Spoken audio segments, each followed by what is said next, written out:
Bonjour à toutes et à tous. On se retrouve aujourd'hui pour parler du troisième épisode de Bleach Thousand Year Blood War du nom de March of Starcross. Donc, pour ceux qui ne savent pas, moi en général, ce que j'aime bien faire, j'aime bien parler chronologiquement de l'épisode en fonction de ce qui se passe. Et donc, je donne un peu mon avis global sur les moments clés. Et j'aime bien ensuite revenir sur l'épisode dans sa globalité à la fin. Ok, donc allez, c'est parti. Donc du coup, l'épisode reprend. On l'avait quitté Ichigo en face de Killua. Donc il va se dire, je suis très content que tu es là car tu es un membre des forces militaires spéciales. Donc ils vont l'attaquer et Ichigo va se rendre compte que ce sont bien des Quincy car ils utilisent le Irenkaku comme Ishida. Et il va lui dire, mais attends, tu nous as attaqués et tu sais même pas vraiment qui on est.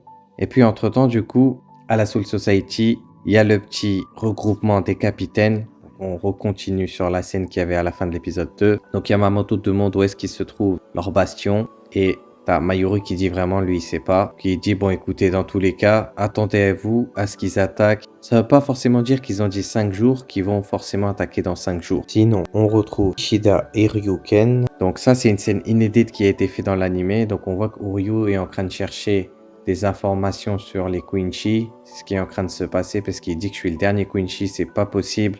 Qu'est-ce qui se passe? Et son père lui dit, écoute, ça te concerne pas tout ça. Donc Ichigo réussit à arrêter les flèches de Killua avec sa main, qui étonnera assez Killua justement, qui va balancer la petite Nel à Orihime. Je trouvais ça un petit peu marrant. Et Ichigo va dire à Killua, non t'inquiète, tes flèches sont plus fortes que celles d'Ishida. Du coup il va dire, mais attends, c'est pas possible, tu te trompes. Et Ichigo il dit, ouais bah je sais pas, ça fait longtemps, je me suis pas battu contre lui. Et du coup Killua va lui montrer sa forme du coup vol standing, et du coup là je peux vraiment dire que Pierrot s'est pas raté, que ce soit la mise en scène, le visuel, on a vraiment une bonne adaptation de cette scène. Même je maintiens ce que j'avais dit à un moment pendant les trailers, c'est que les transformations elles me font penser vraiment à Dragon Ball Super quand il passe en Super Saiyan Blue, etc. Vraiment je trouve que c'est super bien fait. Du côté du Vandenreich, donc on a Yua ou Iwak comme vous voulez, bref, j'en ai marre. Il va dire, bon allez, préparez-vous à envahir la Soul Society parce que justement, Ichigo, vu qu'il est bloqué là, eux, veulent en profiter.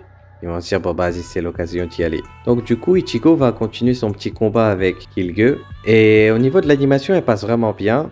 Après, au niveau de la fluidité, ça va, je trouve. Et du coup, quand Ichigo, il charge son petit Getsuga Tensho, par contre, j'adore la scène, comment c'est fait. Comment le jaune ressort, vraiment, je trouve que c'est magnifique. Et du coup, Killua, il va sortir sa petite boîte secrète, c'est qu'il va absorber tout le Reishi qu'il y a un peu au Uekomundo. Donc, dans le Uekomundo, il faut savoir qu'on nous dit à un moment dans l'arc 44 que c'est très fort en pression spirituelle. Donc, il va tout absorber, les cailloux, les arbres, etc. Mais vu que les personnes humains, bah, ils sont à base de Reiatsu, et même Orihime et Chad vont être un petit peu absorbés.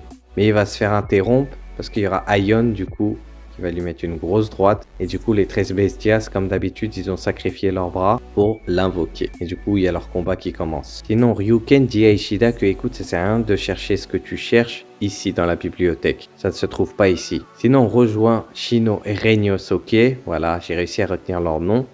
Donc eux un peu ils vont demander au 6e siège de la 13e division je crois que pourquoi en fait les Shinigami et les Quincy sont en embrouille. Donc on connaît déjà le topo, c'est que les Holos quand ils sont tués par des Quincy, ils peuvent pas revenir à la Soul Society, ils peuvent pas se réincarner alors qu'un Shinigami quand il tue un Holo, grâce aux impactos, il purifie son âme. Du coup, il peut revenir. Alors que si les Quincy tuent trop d'Holo, bah, la balance pour le monde des humains et la Soul Society, elle est pas bonne. Donc en fait, ça fait vraiment la merde. Et justement, concernant ça, bah, on rejoint Yamamoto avec Mayuri qui sont un petit entretien. Et du coup, il dit, tu sais pourquoi je t'ai appelé ici? Et Mayuri dit oui, parce que j'ai sacrifié tel nombre de personnes. Du coup, on rejoint la petite scène de l'épisode 1 où il y avait Ikkaku et Yumishika qui enquêtaient. Donc il avait dit, si tu nous aurais fait une demande, on t'aurait accordé l'autorisation de tuer ces personnes. Enfin, genre de les sacrifier, quoi. Mais il a dit, vas-y, moi, j'avais pas le temps. Il a dit, tout ça, je l'avais déjà prévu quand dans le temps, je t'avais dit que bah Ishida était un Quincy et sûrement que ça n'aurait pas été le seul. Il a dit, t'as pas voulu me croire. Il a dit, c'est vous qui n'avez pas réussi à tuer cet homme il y a 1000 ans, ou en parlant de Yhwach. Donc, maintenant, j'aimerais quand même, dans l'anime, ils essayent de nous dire pourquoi il n'a pas réussi à le tuer. Soit il a fait preuve de clémence, soit il a dû se dire que vas-y il est mort, mais finalement non. J'espère que quand même on aura cette réponse dans l'anime. Sinon côté Uekomundo, Aion va défoncer le petit Killua. Même si je pensais que la scène aurait été beaucoup plus violente, vu qu'il n'y a pas de censure. Mais du coup, Kilge, finalement, il est pas mort parce qu'il utilise son Blood Vein. Donc le Blood Vein, ça, on aura l'explication un petit peu plus tard. Et du coup, Kilge, il va réutiliser le même truc pour absorber le Reishi et il va absorber Aion. Du coup, il va avoir une forme bestiale, angélique, mais assez stylée quand même. Et puis, il va pas s'arrêter, il va continuer d'absorber tout. Et t'as Ichigo qui va venir, il passe en Bankai en off-screen. Et du coup, voilà. Ils ont une belle petite scène un petit peu. Ça m'avait donné quand même des frissons parce que la scène, elle est bien faite. Il y a une bonne mise en scène. L'OST, elle est lourde. Même les OST dans cet épisode, on en a des nouvelles. Mais il y a aussi des remakes de Holofied, je crois. Et il y a aussi celle qu'on avait eue pour le troisième trailer normalement. La plus connue. Je sais pas le nom en tête, mais vous avez dû la reconnaître. Donc ça veut dire que sur cette OST-là, on doit avoir 3 versions.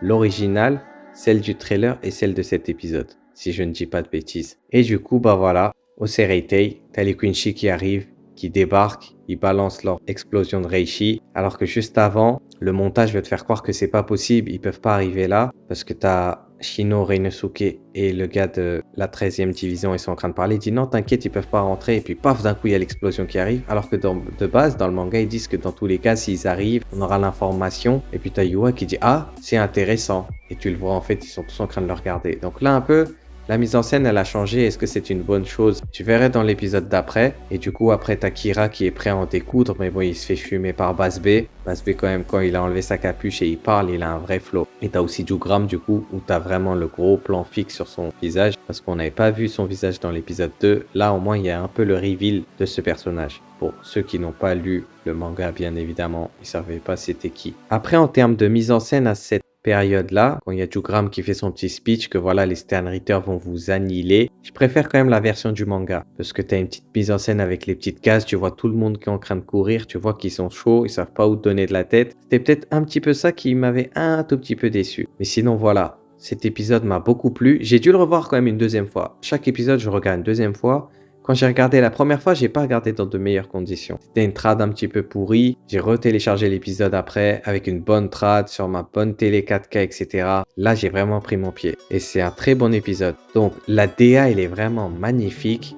Franchement, cet épisode, il est vraiment magnifique. Je maintiens ce que je dis. Je préfère que les personnages soient super bien dessinés plutôt que des fois, s'ils n'ont pas besoin d'animation de combat, que ça baisse un tout petit peu, c'est pas grave. Que ce soit les couleurs, le bleu, le jaune pour le Getsuga, tout est parfait. Aion, il a été peut-être un petit peu moins violent, je m'attendais un petit peu à plus. Kilge, voilà, il a toujours un flow. Je pense qu'on est tous d'accord pour dire qu'on l'a validé depuis l'épisode 2, depuis son entrée. Le seiyuu aussi, il fait un taf de fou. Et voilà, franchement, un très bon épisode. La suite, maintenant, là, on peut vraiment dire que la guerre commence. Donc là, l'épisode 4. Même l'épisode 4, je m'attends à pas grand-chose. Mais c'est vraiment l'épisode 6, 7, 8 et tout ce qui va suivre, je pense qu'on n'est pas prêt. Voilà, ils ont fait quelques changements aussi au niveau du manga. De mémoire, normalement, il y a un petit regroupement des vice-capitaines qui sont en train de discuter entre eux. Ce qui n'a pas été montré là, cette scène a dû être du coup remplacée par la scène avec Uryu et Ishida. Mais je préférerais plus ça, parce que Uryu, quand même, faut savoir que dans le manga, il a été pas mal rush. Je préfère un petit peu qu'on a plus de développement de ce côté-là. Et puis dans tous les cas, si vous voulez voir la scène, vous achetez le manga et vous regarderez. Donc là, lui, il a vu du coup sur le cahier de son grand-père qu'il y a des petites infos sur le Van der Reich, sur sa majesté et aussi concernant sa mère. À voir où est-ce que cette petite enquête l'emmènera. Est-ce qu'on aura d'autres visuels concernant cette scène ou pas? Si je devais mettre une petite note quand même, l'épisode, je lui mettrais un bon petit 7,5, 7,5, 8. Après, le combat de Ichigo et Kilge va se poursuivre dans le prochain épisode, mais je pense pas qu'ils vont le rallonger. Finalement, de ce que j'ai vu, je pense pas. Je pense qu'ils essayeront de rallonger les plus gros combats qui seront à venir, je vais pas dire lesquels, mais voilà. Très bon épisode, j'ai hâte pour la suite, je suis toujours hype et j'ai hâte d'entendre la soundtrack de cet arc. Normalement, elle doit sortir fin décembre, je crois, mi-décembre, j'ai très hâte. En tout cas, n'hésitez pas à me dire dans le champ commentaire si l'épisode vous a plu, ce que vous en avez pensé et vos attentes pour la suite. Si la vidéo vous a plu, n'hésitez pas à mettre un petit like, à vous abonner, ça me ferait extrêmement plaisir et ça fait toute la différence. Je vais vous laisser sur ça, prenez soin de vous, on se dit à bientôt, ok? Allez, tchuss!